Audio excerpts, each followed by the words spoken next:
Chris, that's a really good question. If you have $20K a year to invest, what would you advise?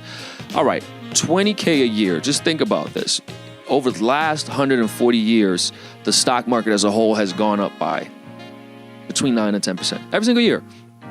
No matter what happens in between, no matter what volatility, outswings, depressions, crisis, whatever happens, it averages that. So if you can just stay calm when these things happen, and they will, over time, you're gonna win. And it seems as though you have your millionaire hat on because you're not thinking day to day, you're not thinking month to month, you're thinking decade to decade, which is brilliant because that's literally one of the things that sets apart the 1% from the 99%. That's really it. So you pretty much cracked the code. Congrats to you. And you have 20,000, great place to start. Let's go back to the 9 to 10% compounded every year. Let's get to it.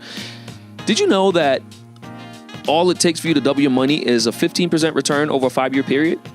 So if you're talking 5 years, look, that 20K, let's say the 9 to 10% is over the past 140 years. If you go back to the last 5 years, that's a 100% return. Just go look at the top S&P 500 ETFs that pretty much mirror the stock market as a whole and see their returns. You'll have the total returns like 100% over the past 5 years, right?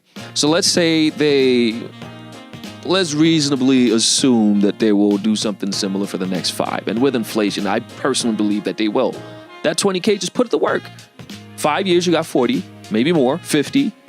And that's when your money starts growing. And I think that's probably the best way you can do it passively. If you just stay away from when people get all hyped up and they start selling, just keep it there and continue to invest. There's this strategy called dollar cost averaging. Basically, you put down a set amount, $500, $1,000, $2,000. If you do this over a 10-year period, starting from $20,000, becoming a millionaire isn't a maybe. It's not even a probability. It becomes an inevitability. So you're really in the best place to start. Your heart is in the right place.